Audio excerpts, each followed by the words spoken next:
Good morning, good afternoon, and good evening to everyone joining us. We're so glad you're here.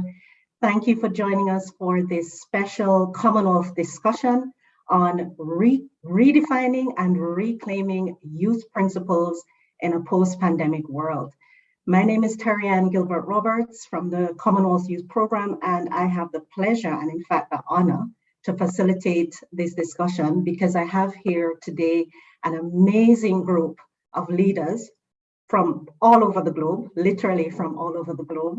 It's my pleasure to welcome Kim Allen. He is the chairperson of the Commonwealth Youth Council. He represents some 1.5 billion young people.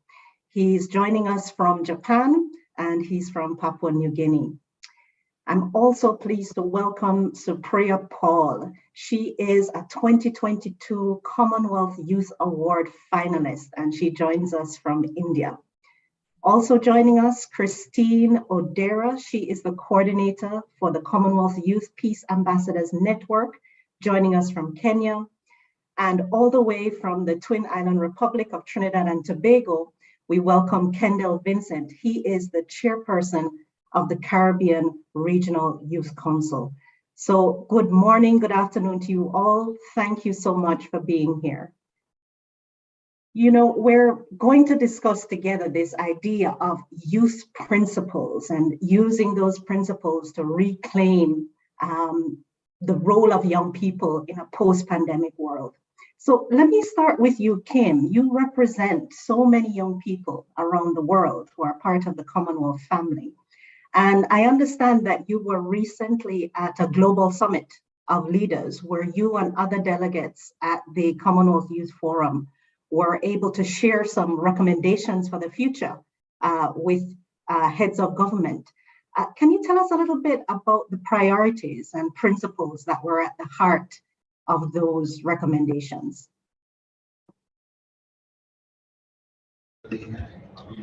Thank you so much, Terry.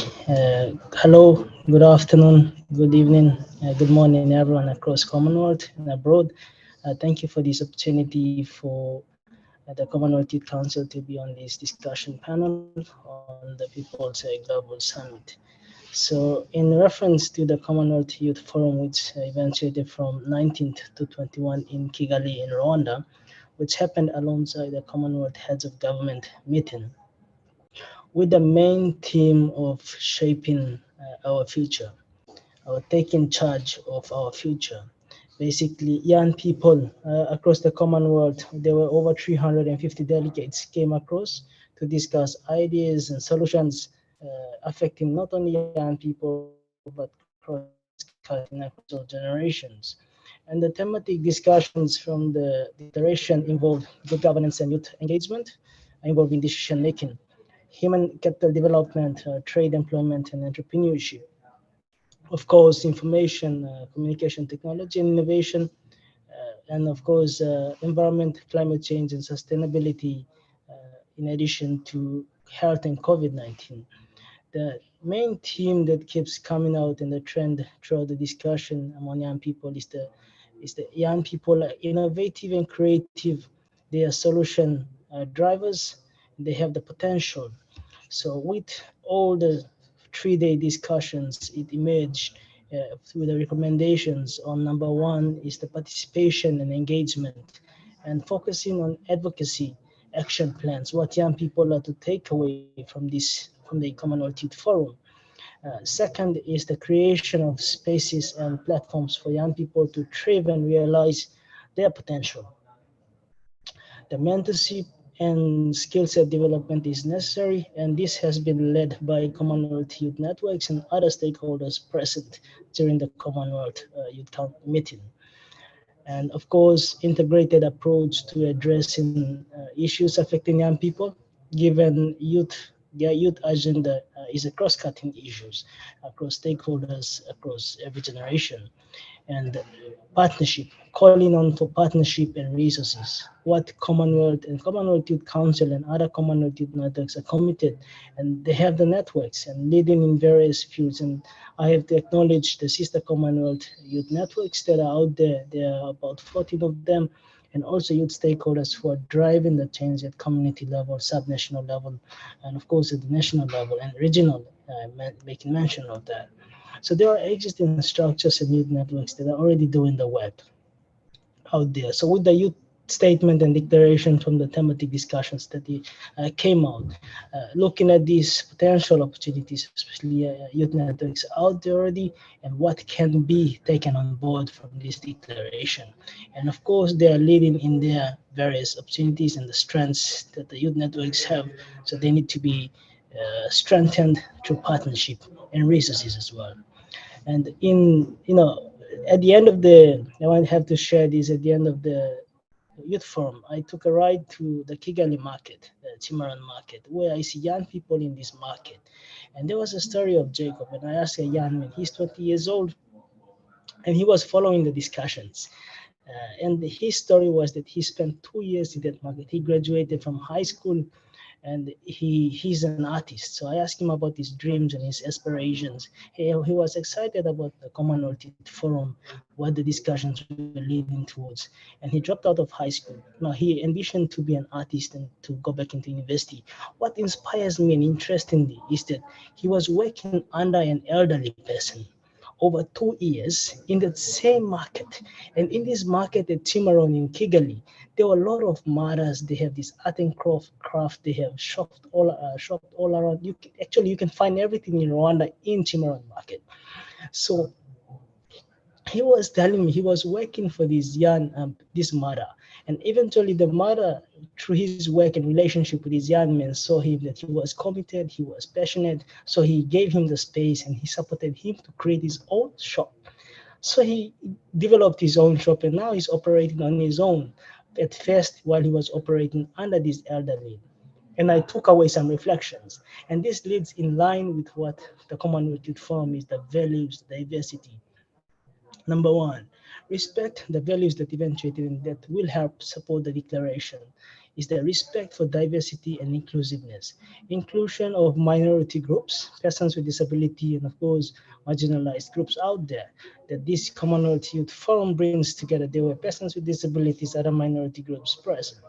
And reflecting on Jacob's story, really reflects what young people respect for diversity is, especially with older generation and younger generation. To be accountable is the second point. Being accountable, that is that Jacob managed to be accountable in terms of being able to do the work being delegated to. And over the 2 years before, he had that right to gain that space and show. And the two is the adaptation to creativity and innovation. Young people are adaptive, they're changing, and the world is changing to information technology, and young people are adaptive to these changes, and they can use that to their potential to address the challenges that affect us, and of course the whole society and community. The third one is trustworthy, and reflecting on this story of meeting this young man, 20-year-old, on the trustworthy he ends from this elder generation. It's truly an inspiration for me. It really tells the whole story of the Commonwealth Youth Forum and the discussions throughout that dialogue. Vision, discipline, and focus is key. Now, this is a huge topic that we can dive into, but in brief, this young man has a vision. He wanted to be an artist, and by the way, he was carving culture. He was carving African giraffe, to sell to as a kite. It's really inspirational to see that. The reason why I asked him, why are you doing this? He said, oh, he wants to reflect his culture, his values in art. This is so amazing. And one of the action plans that came out from Commonwealth Youth Forum is advocate, using art and creativity to advocate on issues that matters to young people. The third one is able to work with others. Reflecting on the story, Jacob was able to work with other people around him, even within the shop markets. So I was inspired and I was motivated by his story. So I bought a shirt. The shirt couldn't fit me because the African guy, my brothers, are very tall. So the young ladies were outside, they were sewing. So this is the relationship. He gave the shirt to the mothers outside, they sewed it and they gave me within 5 minutes. Within 5 minutes, able to work with others. So these are the values that we need as young people from this discussion. that the Commonwealth Youth Forum is providing the strategy for Commonwealth Youth Council, sister networks, and all stakeholders to come together in partnership, raises mobilization, and all the values necessary to drive the youth agenda that addresses the issues that affect not only youths, but all marginalized groups, all vulnerable groups, and of course, people across all sectors. Thank you so much, Terry.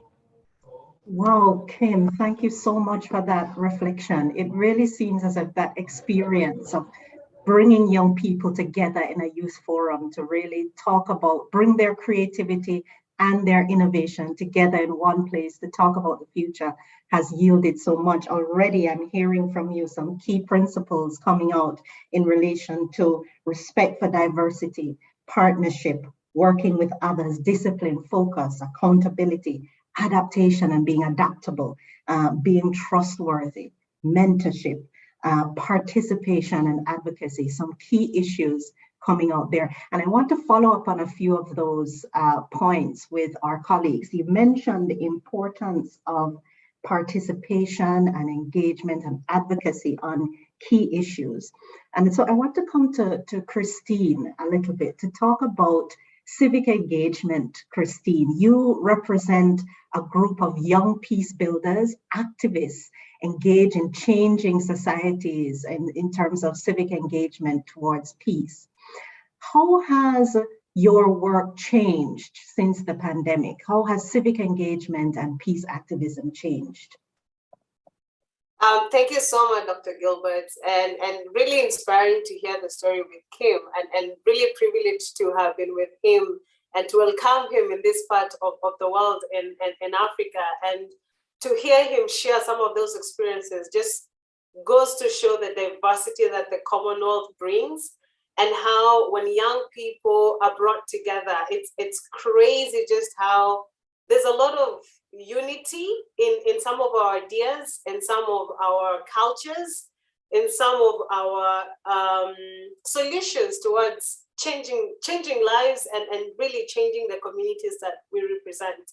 And really thankful that the Commonwealth is able to present an opportunity for us to civically engage. And just to go into your question, I think COVID-19 was an opportunity for us as young people to just get that self-gratification of some of the things we do. Because what have the young people been doing in the community? We have been volunteering to fill the gaps that we have been seeing in our communities, whether it's in volunteering and making sure that we are helping put stones in Maram roads, whether it's literally helping elderly people to fetch water, whether it's just coming together to say, this is an issue that we're experiencing in this community, be it insecurity, and really having discussions around how best do we make sure that we live in a peaceful society. And then COVID came and we realized that human and interpersonal connection is the most and vital activity that we as people need to really focus in. Because when we were all experiencing lockdowns, the world literally went into a shut. But we see a lot of young people also coming out to make sure that face masks were distributed across. The disabled people who are not able to access healthcare facilities, there were young people putting themselves at risk to make sure that these disabled people were able to move from one place to another. We also experienced a lot of the people who were experiencing food insecurity. Young people were ready to take food to them. And none of them was actually looking to be paid. A lot of them just came out to say, look, we are and we can be better public servants. And I think, if anything, COVID really amplified what we have been doing and what has not been recognized for ages. And this has been an opportunity for us to tell the world, look, we can do this and we got this. And so when it comes to civic engagement, really, we have seen it also shift, because unlike before, where we were forced to meet in social halls, to meet in playgrounds, now we have a digital tool. And this is one of the effects of what the pandemic has also made us sort of come to, digital interactions. And much as it comes with its own challenges, it has offered us an alternative way of meeting. Again, we are cognizant to the fact that with a digital tool, a lot of young people who are not able to access internet to join into some of these discussions have been left behind. However, we are also, interestingly enough, experiencing a lot of young people also willing to share some of this knowledge that they're getting through online interaction, be it on their social media platforms, Facebook, Instagram, or be it just having conversations with friends. And really that is at the core of what civic engagement is. Owning up to the processes of change, owning up and being part of the change that we want to see. And I think this is an opportunity for the different stakeholders, government, international community, to really harness and tap into this potential that young people have shown to do very well and in their own organizations. And so this is an opportunity and a call for the different stakeholders to make sure that they are also redefining how they engage young people within their spaces and going to them, as opposed to before where it's the young people who are going to the donors and their different stakeholders. So this is a call to the different stakeholders to now go to where the young peoples are. I thank you. Wow, thank you so much, Christine. You raised some important points. You know, when we speak about civic participation of young people, the Commonwealth tries to use statistics through our Youth Development Index to capture that enabling environment for participation. And unfortunately, globally, countries around the world have not been doing that well. But when we juxtapose those poor scores in terms of the enabling environment with what young people are actually doing, the diversity of things you mentioned, even just in response to COVID-19, how much value young people bring to the world and how important it is for us to partner and work with them. You mentioned engagement online, more engagement as peace builders and activists and civic engagers online via the internet, but that of course there are some people who for a variety of reasons are excluded. And this is where I want to bring in Supriya. Supriya is a 2022 Commonwealth Youth Award finalist. So it means that she was shortlisted from thousands of applicants of young people doing amazing work around the world for a particular initiative that I think responds a little bit to what you said, Christine, about not leaving people behind. So Priya, when we say that, not leaving people behind, sometimes we're not quite sure, it's a mantra for our age, but we're not quite sure what that means practically. Can you tell us a little bit about the work that you do through Josh Talks? And this is the initiative for which you were a finalist for the Commonwealth Youth Award. Tell us a little bit more about that and what it means for including people. Sure. Thank you so much, Terry-Ann. It's a pleasure being here. So at the core of what we do at Josh Talks, Josh actually stands for energy in Hindi. And the goal or the objective really is to drive energy in young people or to, drive them to do well in life. And I think inclusivity is a word that you taught me when we interacted a few days ago. But what we're really working towards is that there are more than 600 million people in India who are, who don't speak in English. They consume the internet or content in Indian languages right now. They don't have any kind of exposure to the world. They don't have access to the right kind of career guidance or, tools to do well in life. And as a platform, we are bridging that gap for them. So we not only use content to inspire them and motivate them and show them stories of role models who've gone out there and done something with their lives, but we also enable them to be able to become those role models by teaching them the right kind of skill sets that can actually help them become employable. And these are typically people in the age group of 16 to 34. So, at the core of it, young people, super driven, aspirational, want to leave the background that they come from and actually get up and take charge of their own lives. And all that they lack is a little bit of motivation. And that's sort of the gap that we fill as a platform today. Yeah. Oh, that is fantastic. Congratulations, Supriya, for the excellent work that you do. I mean, that's just an example of one innovation that is Thank you. truly marshaling Josh, that energy of young people. I think everybody has spoken about that so far. Kim, Christine, Supriya, marshaling that innovativeness, that creativity to really meet needs and ensure that those who were previously excluded now have an opportunity to upskill. And Absolutely. this, thank you so much, Supriya. And this issue of upskilling and building capacity is so critical.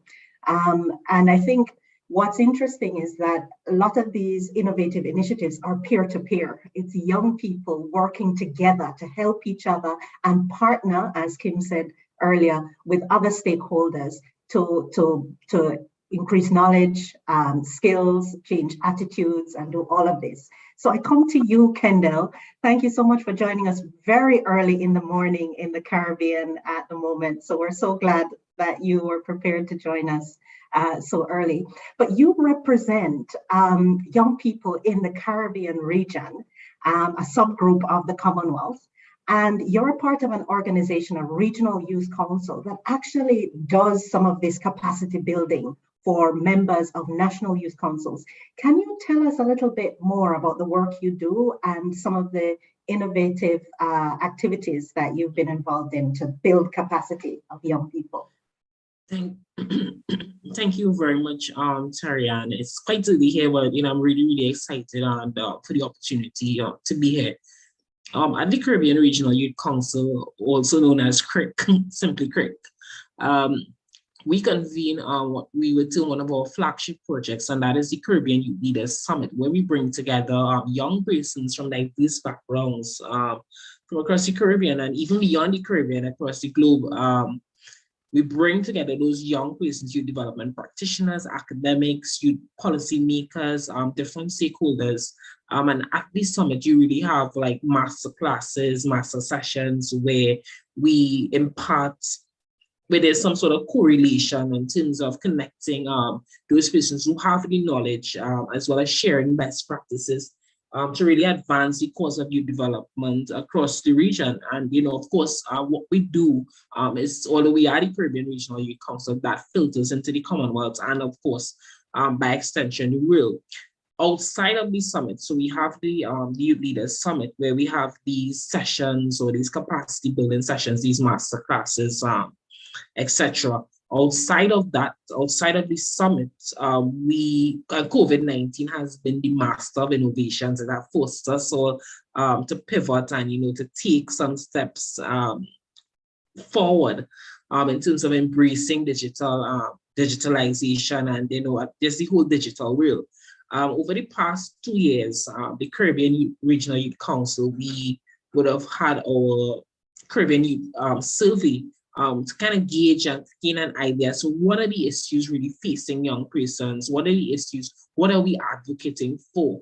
COVID really allowed us as an organization the opportunity to sort of reinvent, sort of review, reinvent, re-strategize, and realign. And also to kind of re-envision what the future of youth development and youth work is, and really. So in addition to some of the programming in terms of we were able to move towards having, digital capacity building training, we were able to connect to young leaders and young persons, not just young persons, but experienced youth development practitioners from across the world to facilitate these sessions. So no matter where you're from, whether you're in Japan, just as how we're connecting here. Virtually, COVID allowed us that opportunity to kind of like tap into those digital resources. So in addition to, it's very important for me to see that in addition to both the summit and the youth leaders, the training and capacity building series that we do and the survey and all these things, I think collaboration and partnership is key. So while it may not necessarily be a CRIC-led initiative, and I just want to see the special kudos to the Commonwealth and to the various networks who we as the Caribbean try to connect young persons to opportunities, whether it be training that has been happening at Saipan or at the Commonwealth Youth Council or across the various networks. What we do is that partnerships is also very important and key.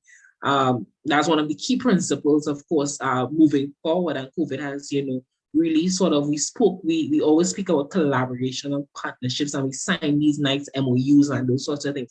But I think it really, really pushed us. And if it's one thing I want to leave you all with, or one thing I want to just start with, is that we moving forward really need to strengthen in terms of, work towards partnerships, finding ways in terms of which we can, if we're doing similar work, try to, get together or find persons in similar areas to kind of maximize the impact, as compared to, we working in silos trying to do the same thing and getting little to no results, as compared to whether we work together, we bring together those fantastic ideas.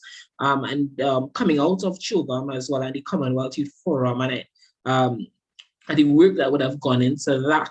One of the key things is that, and even the Sustainable Development Goals, Goal 16 speaks towards partnership and bringing together. If we are to achieve all these lovely things that we speak about and create impact, it's very important to us to partner. So thank you very much, Terry. Thank you so much, Kendall. I mean, you've mentioned so much about the innovative things you're doing in the Caribbean region. Your Youth Leaders Summit that has workshops bringing together various stakeholders, your Caribbean Youth Survey, all done with partnership.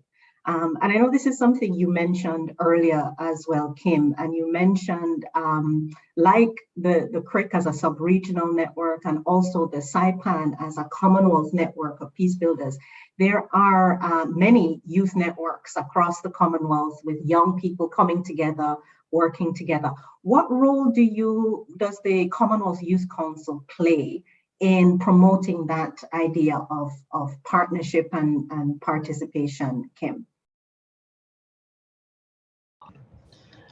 Thank you, Dr. Terry and everyone. Alluding to what Kendall says, and of course on partnerships with the CYC, or the Commonwealth Youth Council, CYC in short.